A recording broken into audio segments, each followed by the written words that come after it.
Welcome back, ladies and gentlemen. I hope you're having good time sharing a moment with me, with my guest today, senior citizens of Edo.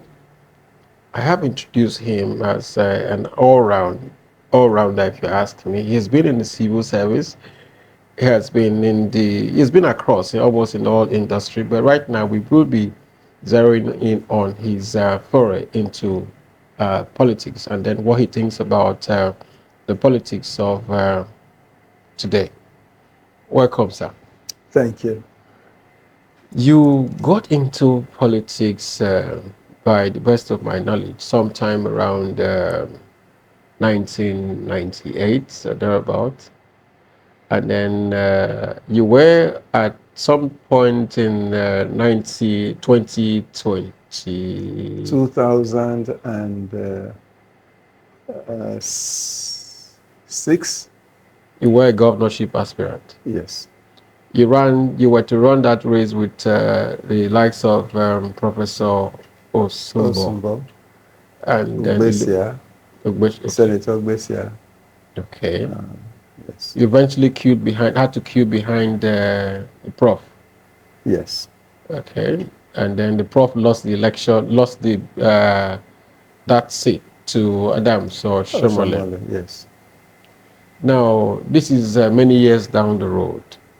You're not active. You don't seem to be active in the current political era. Would you please run me through your foray into politics? Oh, well,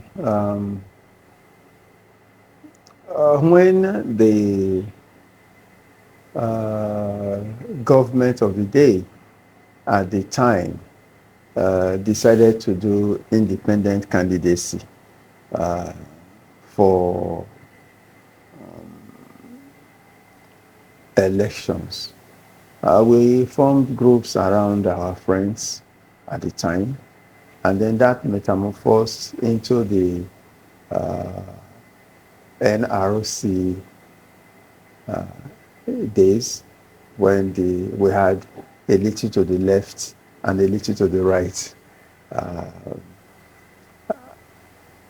And all of that time, we were organizing and just doing what needed to be done. But seriously, we got involved in 1999 when the military was now going to hand over seriously.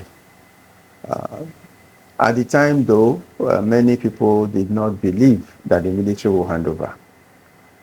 So we didn't believe. But we had nothing to lose, just going along. But in 2005, my friends thought, oh, well, I should run. The reason they advanced was that, well, I was a do-gooder. You were a do-gooder? Yes. and that I like to do good and be commended for it.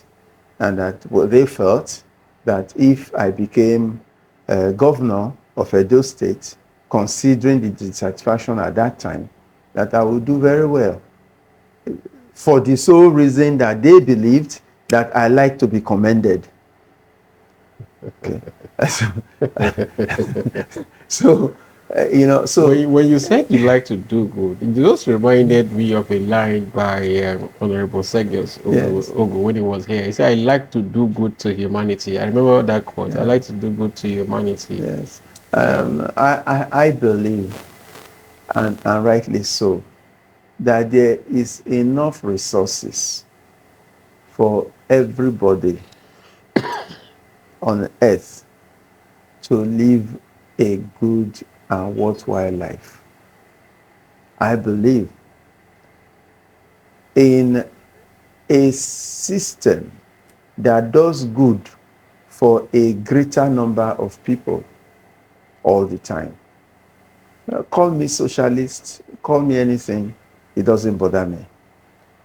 The truth of the matter is, if we donate our resources and have a commonwealth, then the commonwealth must be seen to favor, to provide for, to provide welfare, to provide improved standard of living for the greater number all the time.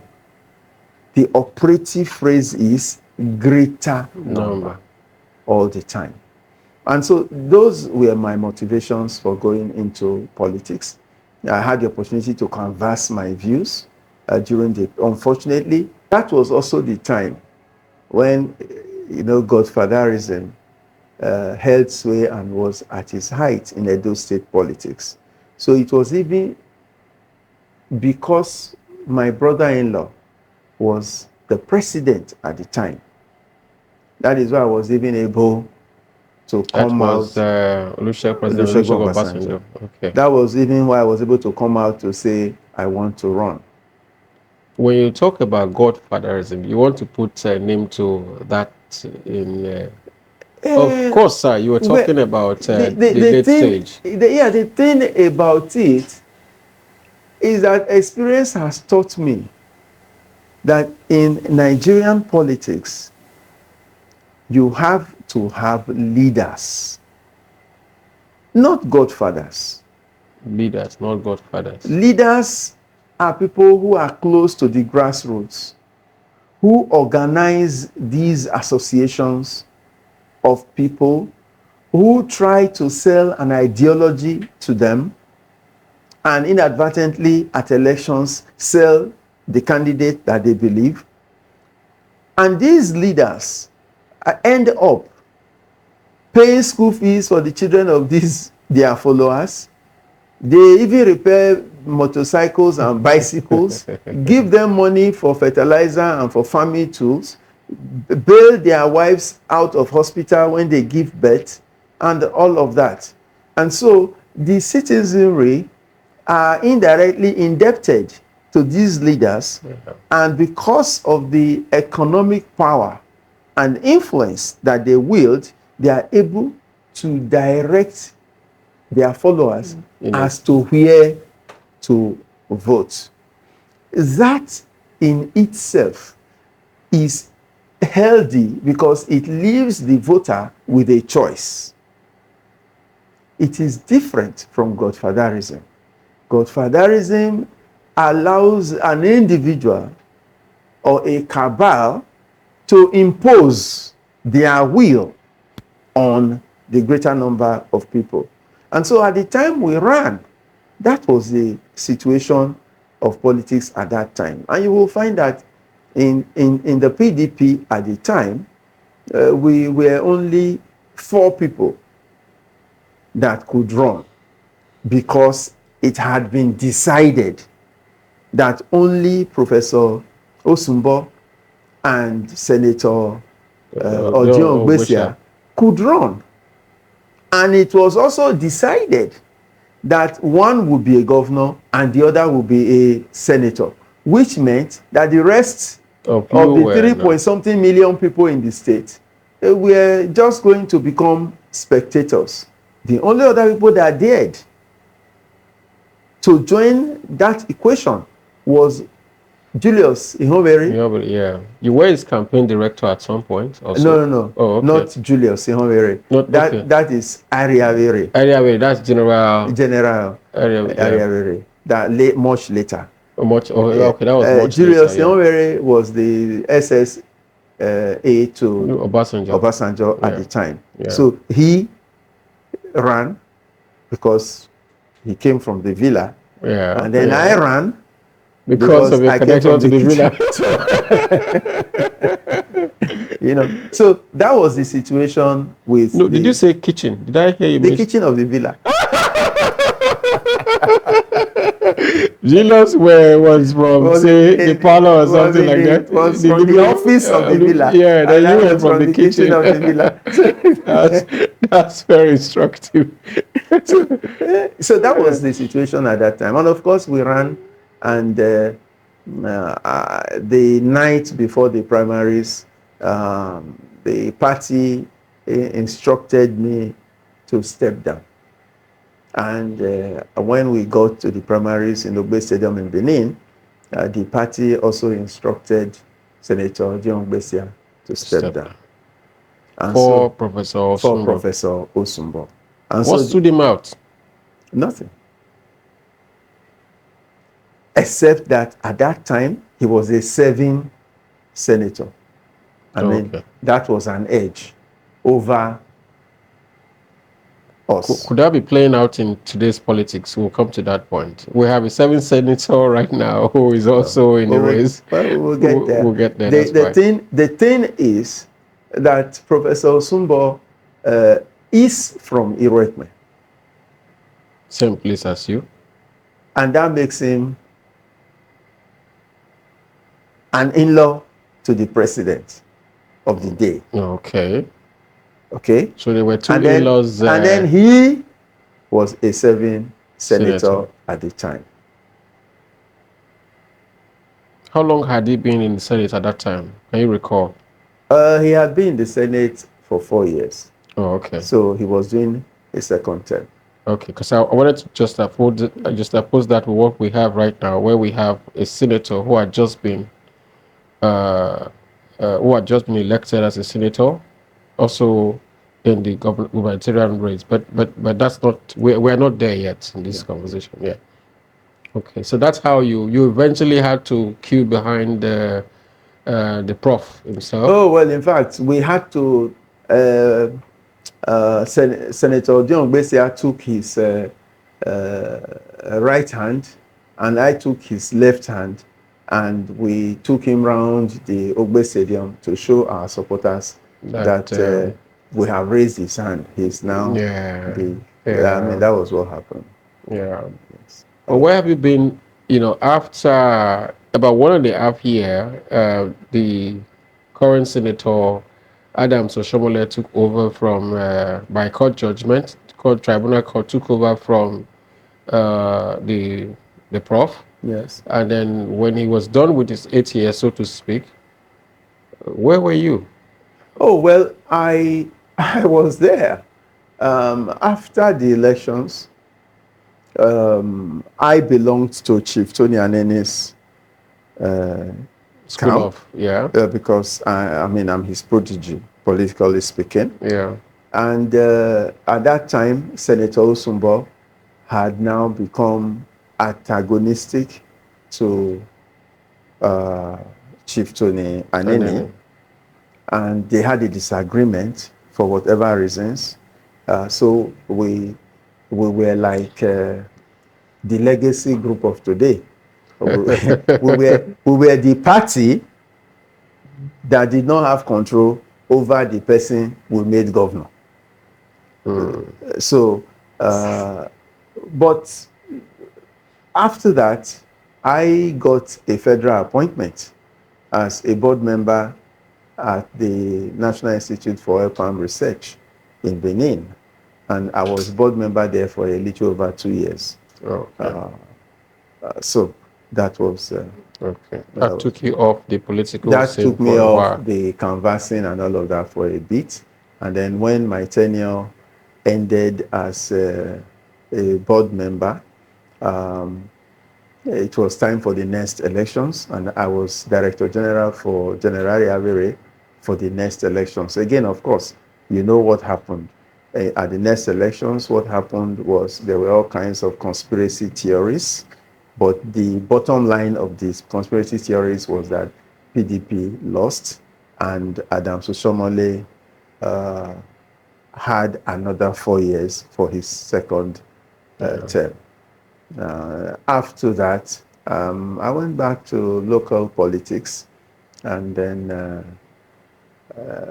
I supported my maternal uncle, who spent 8 years in the House of Rep. And who was that? Honorable Joe Edion-Wele. Edion-Wele, oh, I see. Yes. I see. So, fast forward to 2024. That's the buzz around town right now. Everybody is talking about 2024. We have 3 of them, or rather, well, 3 major candidates, we will say, from 3 parties. We have from the PDP, APC, the Labour Party, and I dare to mention too the NNPP, where Pastor Dr.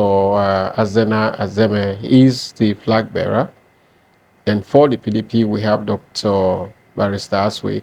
And then for the APC, we have Senator Monday Okpero, also known as Akpa Komiza. And then for the Labour Party, we have Barrister Olumide Akpata. Now, I would like to narrow this discussion. If you believe in the ASA agenda, then I probably would like to narrow this discussion to the ASA agenda. Are you in that persuasion? Oh, well, why not? But then, I just discovered that I didn't account for about 6 years of my political okay, life. that's fine. We can rewind. Well, what happened in that last 6 years is that I turned my attention to Lagos. Yeah. So, in the first term of Babajide Sanwo-Olu, we had come together and he had asked that I support him, and so I put together Ewie Edo Nereko. Ewie Edo Nereko. Yes. That's Edo persons Edo in Lagos, sons in and Lagos. daughters in Lagos, and we had a very wonderful outing. And then we gave him the opportunity to sell his manifesto and to be with us at the National Theatre for his first term. So we worked very closely with him and for him, and luckily he won. And then for his second term, we did also the same thing. So that is what I have been doing. I had practically left Edo politics in the last 4 or 5 years and faced Lagos politics, especially more so because I live here and because my friend is governor and he asked for my help in person. Now, that does not mean that I had switched political parties. My interest was basically because my friend was running, I live here, and he asked me and I could help him. Yeah. So it is not anti-party activity as far as I'm concerned. That's not wikeism. No, it's not. I'll be right back. Welcome back to this very insightful interaction with a big brother, a senior citizen of Edo State, of Esan land, if you would, Chief Ewie Aimienwau. That's a parabolic name you would dare to say. So we're on the course of discussion around, politics. We have 4 candidates. Where would you rather sway? I would rather say we have an opportunity once again to choose who will run our affairs as Edo citizens for the next 4 years at least. What are we telling the electorates as senior citizens, as elites, as leaders in various political parties? What are we saying to the electorates? What kind of governor are we looking for or looking at? And that for me would be more beneficial than talking about individuals who are on the ballot. For me, I would want the electorate to decide for themselves who expresses their views, or who they feel talks their aspirations. We have come to a point in Edo State where we should begin to have an illiterate electorate, not an electorate that is held by the hand. Okay. Yeah, the literacy level of Edo State is high. Yeah, I think so. And we are very mobile, upwardly moving, youthful population. So it's not about the candidates, because the institution of government is permanent. Okay. The candidates come and go. They can only affect policy directions if they are passionate about anything. I mean, as one who has run for the office of governor before, I speak from the point of view of knowledge. And as one who has interacted with a lot of governors in office, I find that what is missing is a lack of passion. It really doesn't matter whether you are passionate about women. That is the least. Okay. If you are, and you have the opportunity as governor to visit all the red light districts on earth, at least you put one in your state and let it have socio-economic benefits to your people. A lot of these people, they don't have any passion. So go from state to state. They are building airports. What do you need an airport between two towns that are 100 kilometers apart from? You don't need an airport. The airport is not needed by the entire population of your state. That money can better be spent in health, in education, in agriculture, even in power. Things that have multiplier effect. So these people, whoever wants to be governor of Edo State this time, should display a level of passion for something. Even if you are passionate about football, it is okay. And if all you do is to attract some international competition that encourages the youths to pursue sports, that brings foreign exchange and brings visitors who will also see our culture, you are doing something. But to come with the rhetoric of we will provide infrastructure, we will provide roads. Is there any difference between infrastructure and roads? I mean, So, but sir, we will improve the standard of living. I don't understand it. It just shows a lack of understanding of what governance is.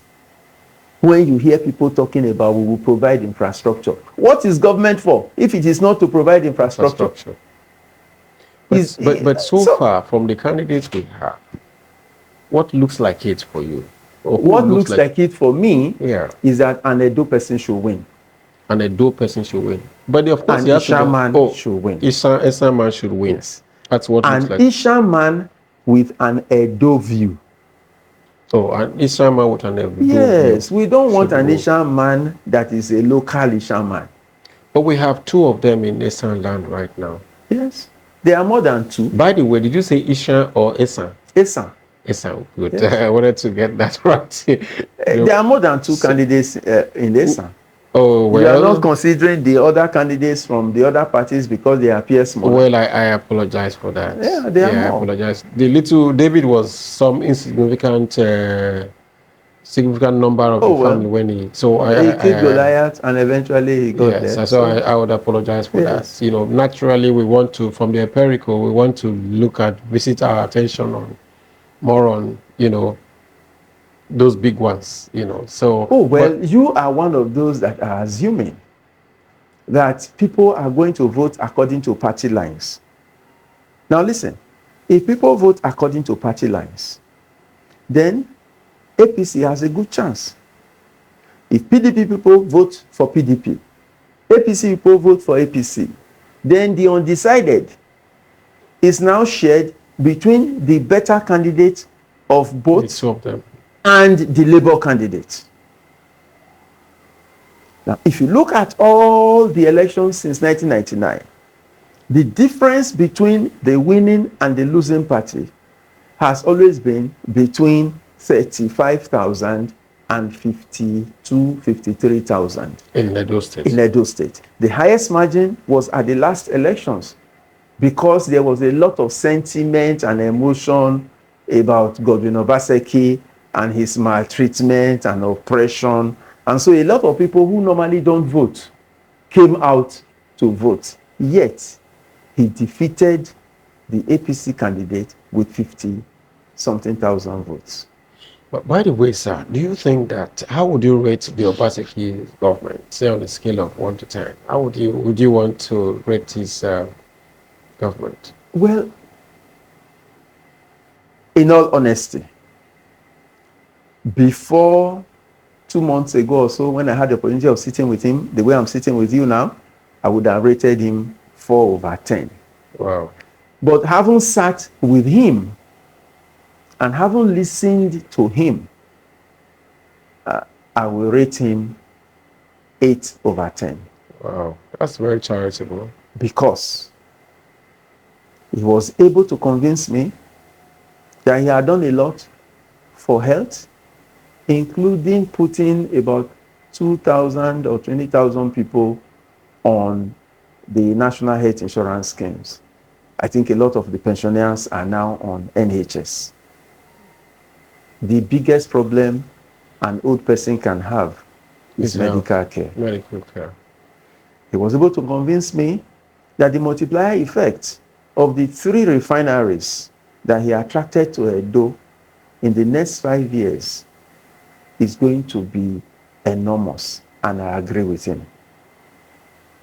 He was able to convince me that because our greatest asset as Edo people is our youth population and our young people, he has invested so much in education and in ICT.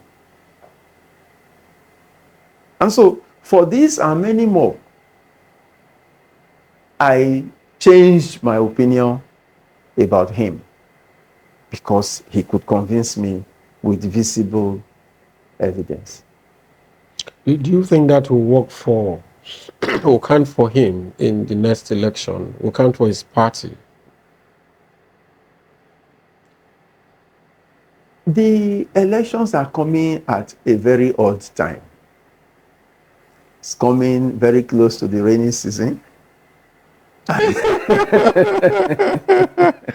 But and you see that there has been a lot of emotion around exasperated around the flooding and again, I asked him what has happened to the storm water drainage for Benin, and he had some very intelligent arguments about why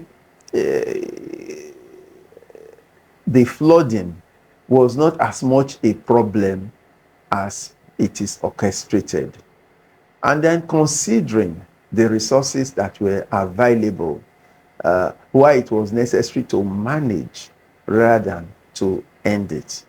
And of course, one of the greatest things for him is the fact that he was able to grow the IGR from about 600,000 or wherever it was to about 10 billion now. Okay? He has been able to do that.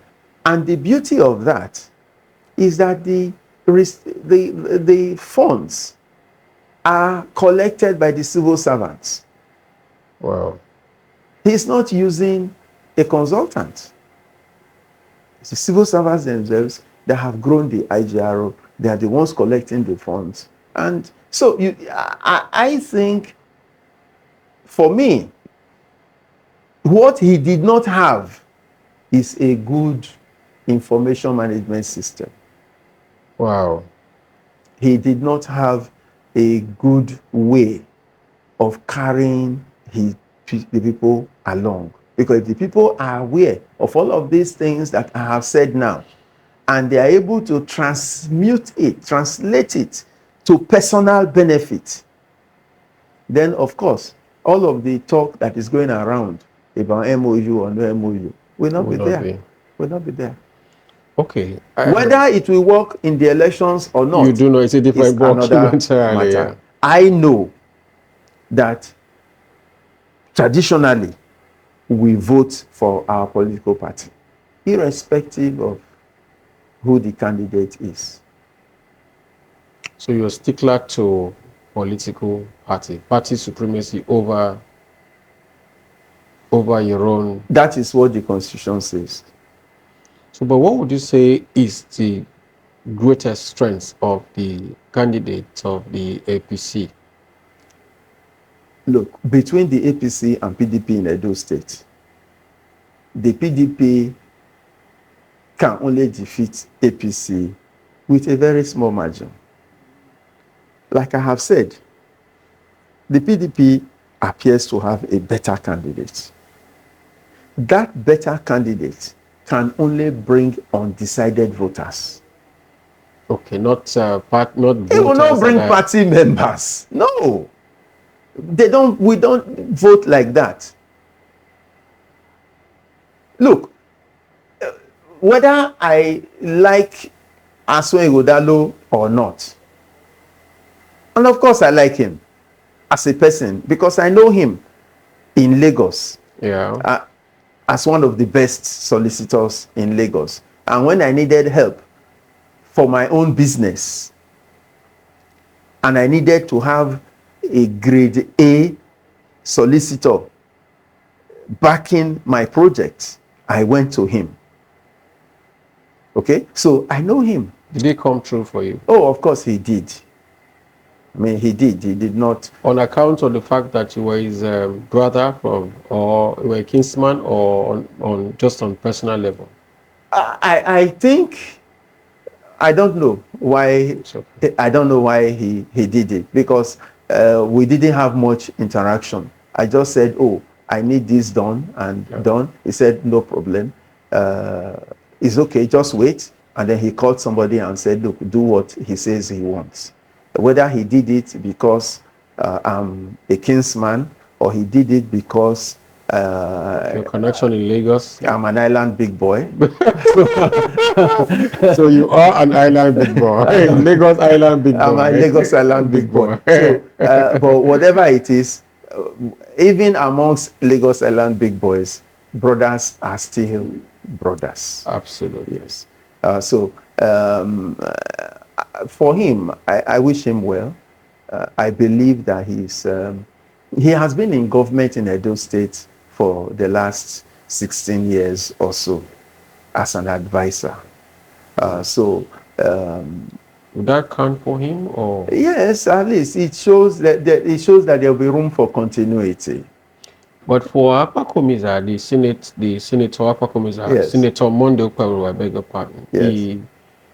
He's said to have a great height of philanthropy. He's said to have done quite a few things around there. Wouldn't that count for him as well? You see, on election day, those things are neither here nor there. There's a talk that Aswe Igodalo is all over the place. He's interacting. He's having debates. He's having town hall meetings. He's going to the market. He's going to the farm. Yes, he has to do that because he's a new person. But he hasn't been here. You have to be here, sir. I'm waiting for you here. Let's talk the talk. He's a new person on the political scene. Yes, he has been in government, but he was at the back as an advisor. Yeah. So nobody knows him. So he has to be. He has to be out there. You don't expect the same amount of being out there from a serving senator. Who is a serving senator that has gone through all of these before and won an election. I understand he's from the same school of Tony Anene, the late sage. Let me address him. Well, yes, he's an Anene protege as well. Yeah. Yes. So what do you think about the man in Benin? Who is that? Barrister Olumide Akwata. No talks. No talks. No, he is not in the race. And then we talk about the man in NNPP, Dr. Well, Azena Azeme. well, the way the figures look now, it is difficult for some upset to happen. It is not possible for an upset. So that applies to Paul, the actor, one who is Yes, Paul Obasele. that applies to all of them. There can be no upset. I believe that those people have gone to those small parties to test the water. And then at the end of this race, they are going to come to one of the major parties to try for the next one. Let me digress a little. You are off record, off camera. You mentioned the man Honorable Sergius Ogun. Yes, I did. I was talking about idealism. If all conditions were equal, the one they taught us in school, the ceteris paribus, then I would be rooting for a Sergius Ogun because I know him over the years. He's humble, he's forthright. You can count on his word. He's a politician, yes, but he's more a public sector person.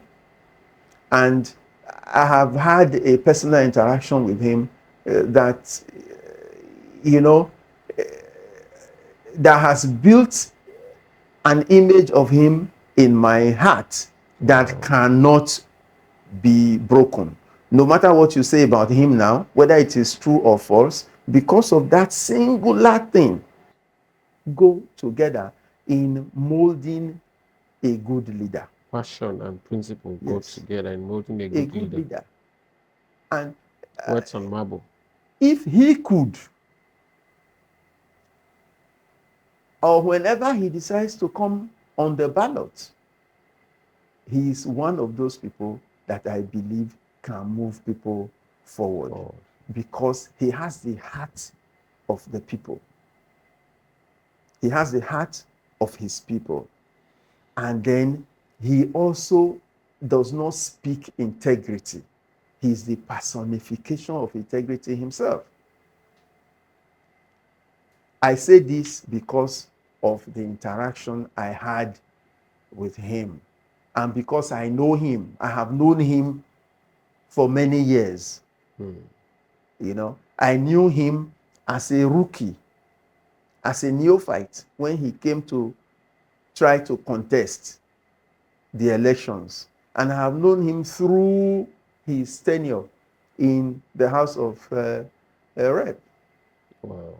He is the only person that has ever assisted me to get a contract that, at the risk of incurring my disfavor or anger, he rejected gratification. I don't get that. You don't get it. He rejected gratification. Yes, he did. Wow. He's the only person that I know in Nigeria today. I don't know if other people know other people, but the one I know is him. Wow. And I know that it is very difficult for people in this country to reject gratification. Wow. And then to reject it from your leader. Yeah, you are his leader. Yes. Yeah, political leader, that is. Yeah. So to come to your leader and say you are a contractor, I don't accept anything whatsoever from a contractor. That is a lot of personal conviction, integrity, and doggedness. Wow. So sounds big to me. For me also. Wow. Nice one. We will be coasting home right now, ladies and gentlemen. I hope you've had a good one with me here. I would say that if the Lord keeps us, for those of us who believe in rapture, rapture doesn't come in too soon. We will continue this conversation, but not before my last segment with my wine. The Yorubas will call him my Egbon. This is my wine, a chief from my kingdom where I come from. One more question, sir. You are a member of the clergy. Yes, I am. What church are you identified with? With the Celestial Church of Christ. Oh, okay. Okay. How long have you been there for? Well, forever, I've had interactions here and there, but I have been a clergy now for the last 9 years. Oh, I, okay. I pastor a branch Oh, okay. at Aja in Lagos. Oh, okay. Yes. Okay. Okay, that's fine. Good to know. As we, begin to coast home, are there any comments you want to make about Edo citizens? And then any comment to tidy up the entire to wrap up the entire conversations that we've had today? For this show, my take would be that it holds huge hopes and aspirations for the future. I want to see a show that enjoys support from every Edo citizen and every lover of Edo people globally. I want to see this show begin to highlight not just potentials that we have at home, but also the achievers that we have in diaspora. The show should be a platform that marries the realities that we have in Edo State with the opportunities that we have in diaspora.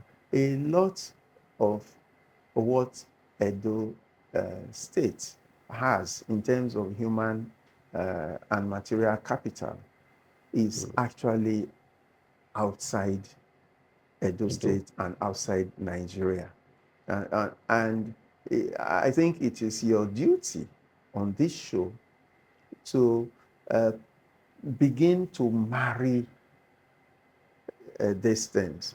So I want to see you, for instance, take a cultural site in Edo, and then take a few Edo people who are in the tourism and hospitality business abroad, and marry them and open their eyes to the possibility of some commercial and economic cultural engagement. I want to see this show take an Edo person in government in diaspora, or a politician in diaspora, and then marry his views with the views of the people who are at home. So that way, the show becomes a beacon rather than just a cultural repository. For me, that is what I want to see. I want to, the culture has to live. If the culture is not alive, and if the life of the culture is not improving the life of the people who are alive now, then it is valueless. And so that is where I want to see you go. I speak as a cultural professional. Yeah. And then to wrap up, I want to say that I want to see more of engagement and encouragement of our youth population. We have a lot of human capital that is not being harnessed at all. And there are many opportunities for us to do that. For instance, I still don't see why the trolley business has not been transformed into a proper export of unskilled and skilled labor to the yearning markets in Europe, in Asia, in America, where labor is being sought. When you say trolley business, for the benefits of those viewers who may not, that means the business of the business exporting. of sponsoring and exporting human capital illegally. That's trolley. That's trolley. Legally, will be called what? Legally, it will be called. Or is there a legal way to There's do a legal that? way of doing it. Beautiful. There's a legal way of doing it. My guest who was The here. EU, for instance, I know that this present Edo governor was trying to work out something with the EU because the EU, as close as Dakar, Senegal, has a job center. I think that is what this governor has replicated in citing job centers across the state.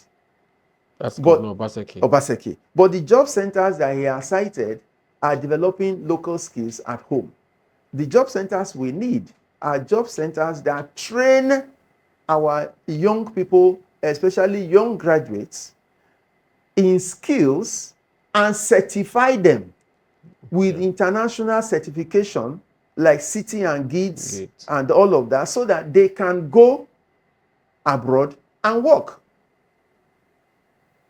And all of these people that organize this trolley business and all can then now be the bridge between the government and the people. And then they can take off the cost of training these people until they get the certification. And once they get the certification, the process of getting jobs for certified people is easy. It does appear like you stand in a position to do just that.